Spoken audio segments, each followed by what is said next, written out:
إن الحمد لله نحمده ونستعينه ونستغفره ونؤمن به ونتوكل عليه ونعوذ بالله من شرور أنفسنا ومن سيئات أعمالنا من يهده الله فلا مضل له ومن يضلله فلا هادي له وأشهد أن لا إله إلا الله وحده لا شريك له وأشهد أن نبينا محمدا عبده ورسوله أما بعد فإن خير الحديث كتاب الله وخير الهدي هدي محمد صلى الله عليه وسلم وشر الأمور محدثاتها وكل محدثة بدعة وكل بدعة ضلالة وكل ضلالة في النار فأعوذ بالله من الشيطان الرجيم يا أيها الذين آمنوا اتقوا الله حق تقاته ولا تموتن إلا وأنتم مسلمون بسم الله الرحمن الرحيم يا أيها الناس اتقوا ربكم الذي خلقكم من نفس واحدة وخلق منها زوجها وبث منهما رجالا كثيرا ونساء واتقوا الله الذي تساءلون به والأرحام إن الله كان عليكم رقيبا أعوذ بالله من الشيطان الرجيم يا أيها الذين آمنوا اتقوا الله وقولوا قولا سديدا يصلح لكم أعمالكم ويغفر لكم ذنوبكم ومن يطع الله ورسوله فقد فاز فوزا عظيما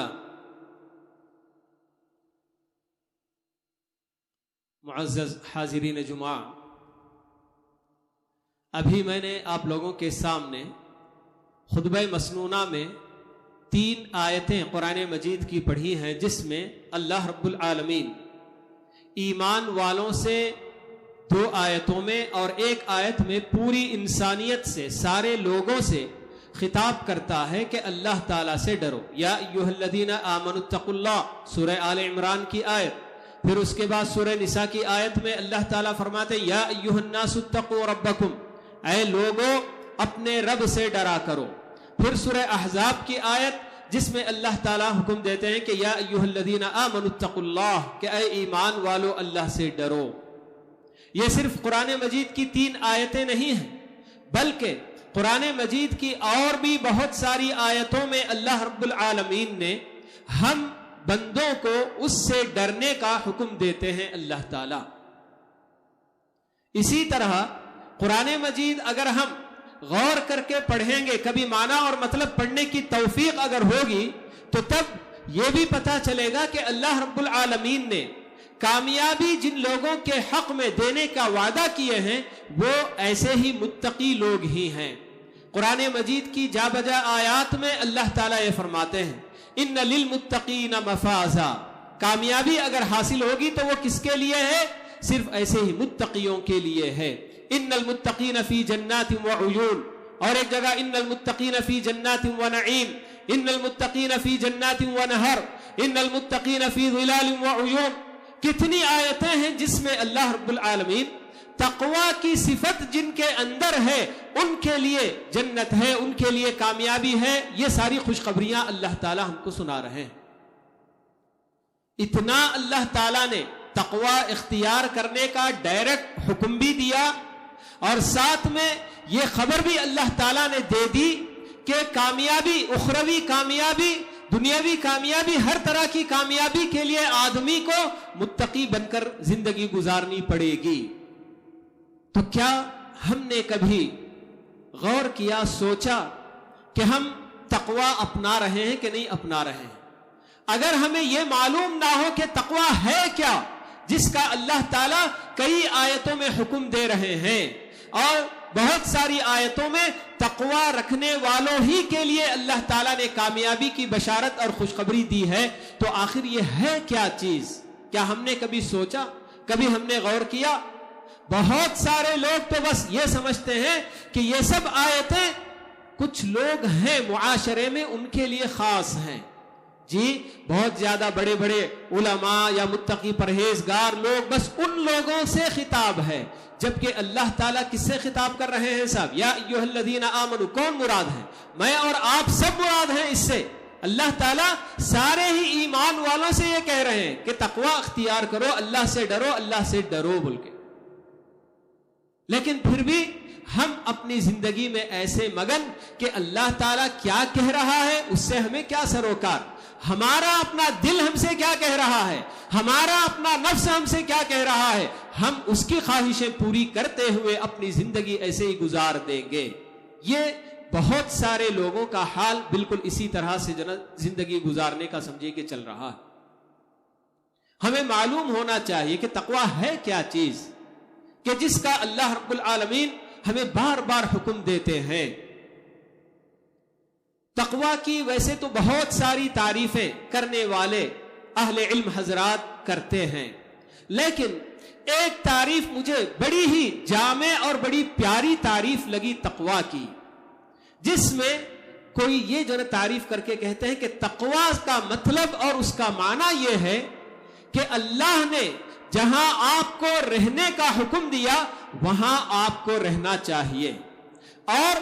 جہاں اللہ تعالیٰ نے آپ کو نہیں جانے کا حکم دیا وہاں نہیں جانا،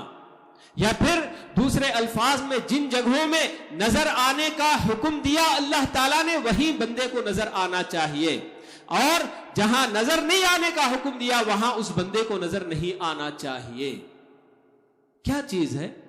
اگر ہم غور کریں کہ اللہ رب العالمین نے ہمیں ایک مسلمان ہونے کی حیثیت سے، اللہ کا بندہ ہونے کی حیثیت سے کہاں رہنے کا حکم دیا ہے، کن لوگوں کے ساتھ ہمیں اٹھنا بیٹھنا ہے، کہاں ہماری اپنی زندگی ہے۔ اللہ تعالیٰ نے ہمیں عبادات کا ایک بہت بڑا حصہ ہمیں بتایا، اس کا حکم دیا کہ یہ ساری عبادتیں تمہیں کرنا چاہیے، اور جو بندے اس طرح کی عبادتیں کرتے ہیں ان کے ساتھ تمہیں نظر آنا چاہیے۔ عبادتیں اپنی جگہ پر ایک بہت بڑا حصہ ہے۔ جی آج ہم مسلمانوں کو اللہ تعالیٰ کا جو حکم ہے، خاص کر ایک جو اہم عبادت، سب سے اہم عبادت جو نماز کی ہے، اللہ تعالیٰ نے کس کس طریقے سے اس کا حکم نہیں دیا، اور اس کے ترک کرنے پر، چھوڑنے پر کیسی کیسی وعیدیں نہیں سنائی، مگر اس کے باوجود مسلمان جہاں ان کو مسجدوں میں نظر آنا چاہیے 5 وقت، کہاں نظر آتے ہیں؟ بڑی مشکل سے لوگ کچھ ہوتے ہیں جو جمعہ کا اہتمام کرتے ہیں، اور کچھ ایسے بھی ہوتے ہیں جو جمعہ کا بھی اہتمام نہیں کرتے، کبھی کوئی جنازہ ونازہ ہو گیا ان کے اپنے رشتہ داروں میں، دوست احباب میں، ان کے ساتھ مسجد کا راستہ ان کو بھی نظر آ جاتا ہے، چلے جاتے ہیں۔ اور کچھ تو ہوتے ہیں وہی بالکل جو عید میں نماز پڑھنے کے لیے عیدگاہ چلے آتے ہیں، باقی پوری زندگی نمازوں سے کوئی سروکار ہی نہیں، ایسے ہی ان کی زندگی گزرتی چلی جاتی ہے۔ تو بہرحال اللہ رب العالمین نے ہمیں بہت سارے کاموں کے کرنے کا حکم دیا، اگر وہاں ہم نظر نہیں آئے تو پھر وہ ہمارے اندر تقویٰ نہیں ہے۔ اور کتنے ایسے کام ہیں جن سے ہمیں بچنے کا اللہ تعالیٰ نے حکم دیا، اگر وہاں ہم نظر آئے تو پھر وہ ہمارے اپنے اندر تقویٰ نہیں ہے، یہی کہا جا سکتا۔ تو نمازوں کا حکم ہے، اور ویسے ہی سچ بولنے کا اللہ تعالیٰ نے حکم دیا، کہا کہ یا ایھا الذین آمنوا اتقوا اللہ وکونوا مع الصادقین، اے ایمان والو اللہ سے ڈرو اور سچ بولنے والوں کے ساتھ تم بھی جنہ ہو جاؤ۔ مگر آج جھوٹ اتنا عام ہو چکا ہے کہ خاص کر یہ جب سے ہمارے اپنے ہاتھوں میں موبائل فون کھلونا آ گیا ہے، تو اس فون کی وجہ سے تو آدمی اٹھتے بیٹھتے اتنا جھوٹ بولتا ہے کہ جس کی کوئی حد نہیں۔ جی جہاں کہیں بھی رہتا ہے، کوئی پوچھتا ہے بھئی ہم آپ سے ملنا چاہتے ہیں، بڑے آرام سے کہہ دیتے ہیں میں گھر پہ نہیں ہوں، میں باہر ہوں، حالانکہ گھر ہی پر موجود رہتا ہے۔ یا کوئی اور کتنی چیزیں ایسی کہ بس اسی موبائل کی وجہ سے، بلکہ آج جھوٹ بہت ہی عام ہوتا چلا جا رہا ہے، اور بندہ ذرا بھی ڈرتا بھی نہیں ہے کہ مجھے اللہ نے کیا حکم دیا اور میں کیا کرتا جا رہا ہوں۔ امانتوں کے ادا کرنے کا اللہ تعالیٰ نے حکم دیا، جو امانت دار لوگ ہیں ان کے ساتھ رہنے اٹھنے بیٹھنے کا اللہ تعالیٰ نے حکم دیا، مگر آج امانتوں میں خیانت یہ بھی بہت ہی عام ہوتی چلی جا رہی ہے چیز۔ اور حقیقت میں یہی بات ہے کہ اللہ کے رسول صلی اللہ علیہ وسلم نے ہمیں قیامت کے قائم ہونے کی نشانیوں میں یہ بھی بات بتائی کہ امانت اگر ضائع کر دی جائے تو انتظار کرو کہ قیامت قائم ہو جائے گی۔ واقعی آج ہم سب کتنا سنتے نہیں کرتے نہیں ہیں کہ کون کیا کس کو کوئی امانت دار سمجھ کر اس کے حوالے کوئی کام کرتا ہے، اور جب وہ دیکھتا ہے کہ جس نے مجھے امین بنایا اسے کوئی علم نہیں ہو رہا ہے، وہ دیکھ تو نہیں رہا ہے، تو میں اس میں کیا گھپلا کر سکتا ہوں، کیا میں ڈنڈی مار سکتا ہوں، سب کچھ کرنے کے لیے تیار رہتا ہے۔ بہت سارے ایسے کام ہوتے چلے جا رہے ہیں، اور کتنے کام، کتنی برائیاں، کتنی فحاشیاں جن سے کہ اللہ تعالیٰ نے ہمیں روکا ہے، وہاں مسلمانوں کی بڑی تعداد آپ کو نظر آتی ہے کہ ایسے سب کاموں میں لوگ نظر آتے ہیں۔ تو تقوی اللہ رب العالمین کے جو اوامر، جو احکام اللہ تعالیٰ نے ہمیں کرنے کے بتائے ہیں ان کو بجا لانا، اور جن جن کاموں اور باتوں سے اللہ تعالیٰ نے روکا ہے، منع کیا ہے، ان سب کو چھوڑ دینا اور ان سے دور رہنا، یہی جو نا کیا مختصر سی تعریف تقوی کی ہوتی ہے۔ اب اللہ تعالیٰ نے ہمیں جب تقوی کا حکم دیا ہے تو کیا تقوی کے لیے ہم لوگ کسی خاص وقت کا انتظار کریں گے؟ ہاں، ایسے لوگ ہیں کہ جو انتظار میں رہا کرتے ہیں کہ تقوی اختیار کرنے کے لیے ایک وقت آئے گا تو اس میں ہم تقوی اختیار کریں گے، اللہ تعالیٰ سے قریب ہونے کی کوشش کریں گے۔ کہ کچھ لوگ تو رمضان کے مہینے کا انتظار کرتے ہیں کہ رمضان کا مہینہ آئے گا تو ہم اپنی جتنی بھی خرابیاں ہیں، جو کچھ برے کام ہم کر رہے ہیں، ان سب پر پردہ ڈال دیں گے اور ایک مہینے کے لیے ہم متقیانہ زندگی گزار لیں گے۔ بہت سارے مسلمان ایسے ہی ہیں جو صرف رمضان کا تقوی اختیار کرتے ہیں۔ در حقیقت اللہ تعالیٰ نے وہاں جو حکم دیا کہ یا ایھا الذین آمنوا کتب علیکم الصیام کما کتب علی الذین من قبلکم لعلکم تتقون ایاما معدودات، بلکہ اللہ تعالیٰ نے بتایا کہ تم پر روزے اسی طرح فرض کیے گئے جیسا کہ تم سے پہلے والے لوگوں پر بھی فرض کیے گئے۔ اور روزہ کیوں فرض کیا اللہ تعالیٰ نے اس کی حکمت اور اس کا مقصد بتاتے ہوئے فرمایا کہ تاکہ تمہارے اندر تقوی پیدا ہو جائے۔ اور بعد میں اللہ تعالیٰ نے چند دنوں کی بات ہے جو بتایا، یہ چند دن حقیقت میں روزے کے بارے میں اللہ نے فرمایا کہ تم پر جو روزے فرض کیے جا رہے ہیں وہ چند دنوں کے روزے ہیں۔ پورے سال کے حساب سے ایک مہینے کا روزہ یقیناً چند دنوں کا روزہ ہے، لیکن لوگوں نے لعلکم تتقون کے ساتھ اسے جوڑ لیا تاکہ چند دنوں کے لیے تم تقوی اختیار کر لو۔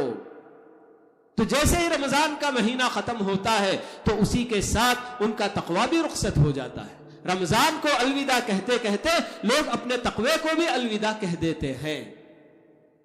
اور بہت سارے ایسے بھی لوگ ہوتے ہیں جو انتظار کرتے رہتے ہیں بوڑھا ہونے کا، کہ بھئی تقوی اللہ تعالیٰ سے ڈر کر زندگی گزارنے کا۔ جب ان سے کہا جاتا ہے تو کہتے ہیں ابھی تو جوانی ہے، جوانی کے کچھ تقاضے ہیں، جوانی میں کیا کیا کرنا کر لیں گے، بوڑھا ہونے کے بعد اس کے بعد تو کیا اللہ اللہ ہی کرنا ہے، مسجد میں جا کے کونا پکڑ لینا ہے۔ ایسے جو نا لوگوں کے خیالات ہیں، لیکن آپ کو کیا یقین کہ آپ بوڑھا ہونے تک زندہ رہیں گے؟ کیا جوانی میں مرتے ہم نے لوگوں کو نہیں دیکھا ہے؟ جوان لڑکے، جوان لڑکیاں، شادی شدہ، غیر شادی شدہ، سب کو موت آتی ہے۔ کب کس کی موت آ جائے کسے خبر؟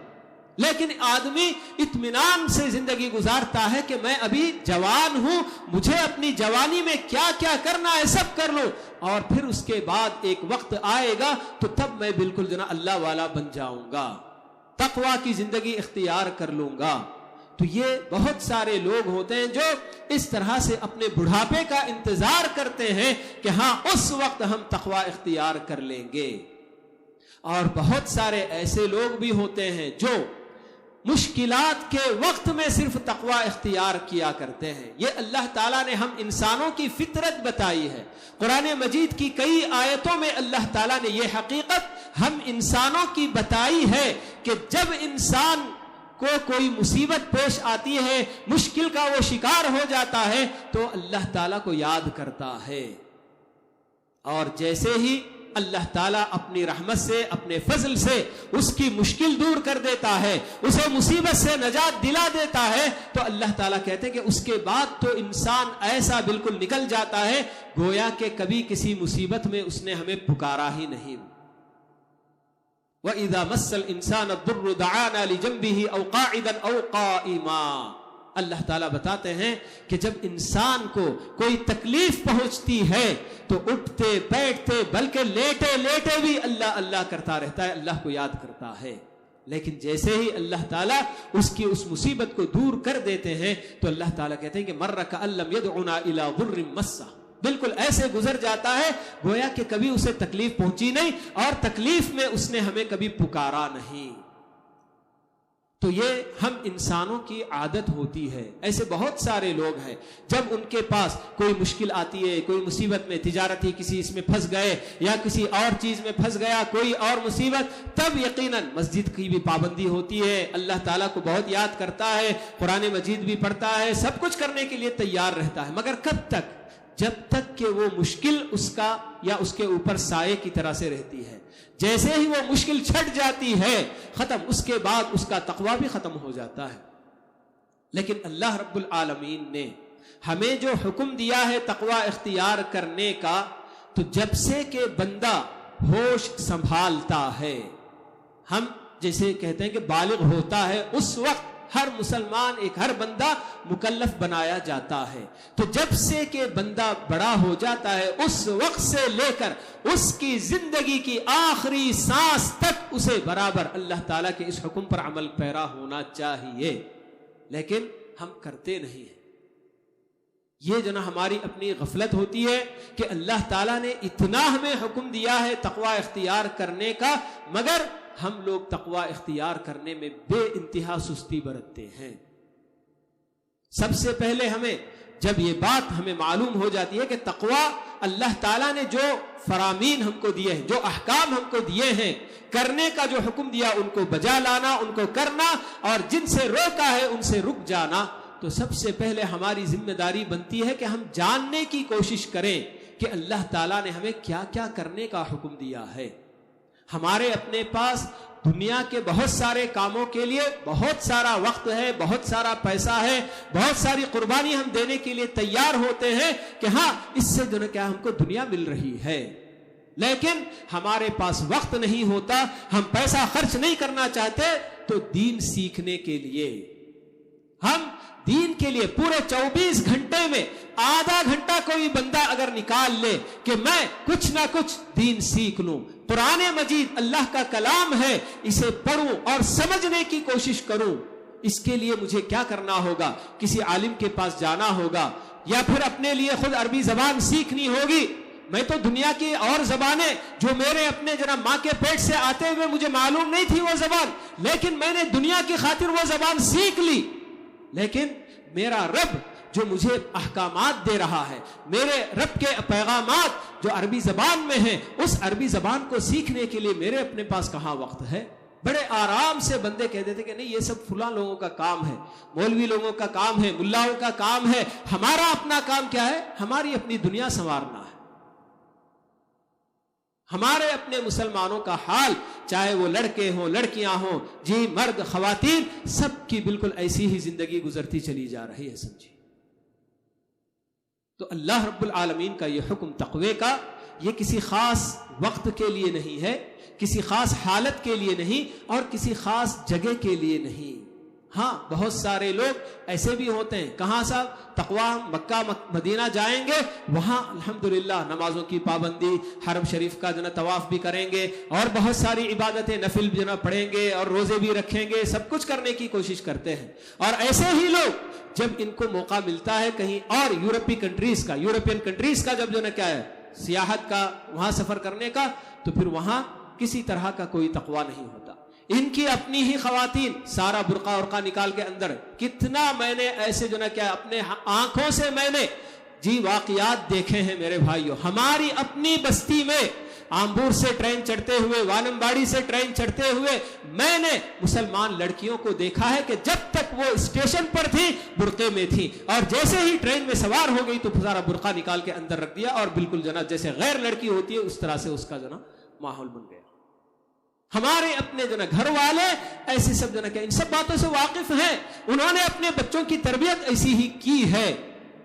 بلکہ وہ شہ دیتے ہیں کہ ہاں بستی والوں کی آنکھ میں دھول جھونکنے کے لیے بستی میں رہنے تک پردہ کر لو، اور جیسے ہی ٹرین میں سوار ہو جاؤ تو پردہ وردہ نکال دو. اور ویسے ہی واپس آتے ہوئے بھی میں نے اپنے آنکھوں سے دیکھا ہے مدراس سے آتے ہوئے کہ جب بستی قریب آتی ہے میں تو یہی سمجھ رہا تھا کہ بہت ساری سب جو ہے کیا غیر مسلم لڑکیاں ہیں جو بالکل اس طرح سے ہلا گلا کرتی آ رہی ہیں, لیکن جیسے ہی بستی قریب آ رہی ہے سب برقع نکال نکال کر برقعے میں اندر جو گھس رہی ہے.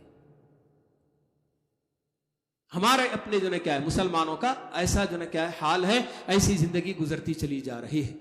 تو یہ تقوی کا حکم اللہ رب العالمین کسی وقت کے لیے خاص نہیں کیا اور کسی حالت کے لیے خاص نہیں کیا کہ بڑھاپے میں ہی متقی بننا ہے یا پریشانی اور مصیبتوں سے دو چار ہو تو تب جو ہے متقی اور پرہیزگار بن جاؤ. نہیں,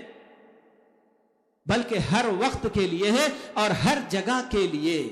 جی یہی بات جو ابھی میں نے آپ کو بتائی کہ دنیا کے کسی بھی کونے میں اگر بندہ چلا جائے اسے اللہ تعالیٰ کا ڈر اگر اس کے دل میں اگر بیٹھ جائے تو پھر وہ برائیوں کے قریب نہیں جائے گا. اسی لیے پیارے رسول صلی اللہ علیہ وسلم نے تقوی کہاں ہوتا ہے آپ نے اس کی طرف اشارہ کیا, اپنے جی صحابہ کو بتاتے ہوئے اپنے سینے کی طرف جہاں دل ہے اس جگہ آپ نے جو نے اشارہ کر کے بتایا کہ التقوی ہا ہونا, کہ تقوی یہاں ہے, تقوی یہاں ہوتا ہے, تقوی یہاں ہوتا ہے. تو آدمی کا دل اگر جو ہے سنور جائے سدھر جائے تو پھر اس کے اندر وہ دنیا کی کون سی بھی طاقت اسے اگر بگاڑنا چاہے, اس کا نقصان کرنا چاہے, دینی اعتبار سے وہ تیار نہیں ہوگا کیونکہ اس کا دل متقی ہے. لیکن جس کا صرف ظاہر متقی ہو اور اس کا دل اگر تقوی کی جی لذت محسوس نہ کیا ہو تو پھر معمولی معمولی باتوں پر وہ ایسے ہی جو ہے کیا پھسل جا سکتا ہے. تو تقوی انسان کے اپنے دل کے اندر ہونا چاہیے. اللہ تعالیٰ کا وہ ڈر کہ میں اگر یہ کام کروں گا تو کل اللہ تعالیٰ مجھے اگر پوچھے گا تو میں کیا جواب دوں گا. میں اگر نمازوں میں سستی کیا, روزہ رکھنے میں اگر میں نے کوتاہی کی, زکوٰۃ ادا کرنے میں اگر میں نے کوتاہی کی, اللہ تعالیٰ کل پوچھے گا تو کیا میں جواب دوں گا. اللہ تعالیٰ اس پر مجھے پکڑ سکتا ہے. یہ ڈر اگر اس کے دل میں بیٹھ گیا تو ہر کام سلیقے سے کرے گا. برائیوں کے قریب جانے سے بھی اسی وقت وہ باز آئے گا جب اس کے دل میں یہ ڈر بیٹھ جائے کہ ہاں میں اگر یہ کر رہا ہوں, حلال کمائی کا اللہ نے مجھے حکم دیا اور میں حرام طریقے سے کما رہا ہوں اور وہ اپنے بچوں کو اپنی بیوی کو سب کو یہی کمائی کھلا رہا ہوں, کل اللہ تعالیٰ مجھ سے پوچھے گا تو میں کیا جواب دوں گا. آدمی اگر اپنے دل سے اس صفت کو اپنا لے, تقوی کی یہ صفت, تو پھر انشاءاللہ اس کے لیے دنیا میں بھی اور آخرت میں بھی کامیابی یقیناً منتظر ہوگی. تو اللہ رب العالمین سے ہم دعا کرتے ہیں کہ اللہ تعالی ہم سب مسلمانوں کو تقوی کی حقیقت جان کر اس کے مطابق اپنی زندگی سنوارنے کی اللہ تعالی ہم سب کو توفیق نصیب فرمائے. اور اب تک ہماری اپنی زندگی میں جو کچھ ہم سے غفلت ہو گئی اللہ رب العالمین اسے اپنی رحمت سے معاف فرمائے اور ہماری بخشش فرمائے. اقول قولی هذا واستغفر الله لي ولكم ولسائر المسلمين من كل ذنب فاستغفروه انه هو الغفور الرحيم.